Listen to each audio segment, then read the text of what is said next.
இப்படி ஈய உற்பத்தி ஆகியிருக்கு பாருங்க. இயற்கை விவசாயி மாதம் பேசுகிறேன். இதை வந்து இயற்கை முறையிலே எல்லாம் செய்யுங்க, எல்லாமே ஈய கூடும்.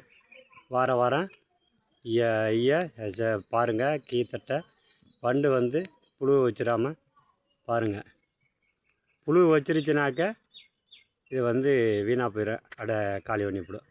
வாரம் மட்டும் பாருங்கள். இதை அடிக்கடி மெனக்கட்டு செய்ய வேணாம். ஈக்கள் வந்து அதிகமாக உற்பத்திக்கு தான் நம்ம ஈய மகரந்த சேர்க்கைக்கு தான் வளர்க்குறோம். அதோட ஒரு வருமானமாக தேனுக்குன்னு வளர்க்குறோம். அதனால் இப்போ என்கிட்ட கூட்டில் எல்லாத்துலேயும் இருக்குது. ஒரு 2-3 கூடு கீழே மழை விழுந்து சாஞ்சோன்னே எறும்பு ஏறிடுச்சு. வேறு ஒன்றும் இல்லை. அதை இப்போ பழையபடி ஏற்றிக்கிட்டு இருக்கேன். ஆமாம், அது 5 வெட்டி சாஞ்சு போச்சு. இப்போ அதில் 5 வெட்டியில் 2 வெட்டி ஏற்றிட்டேன். பழையபடியும் 3 வெட்டி இருக்குது. மொத்தம் 14 வெட்டி வச்சுருக்கேன்.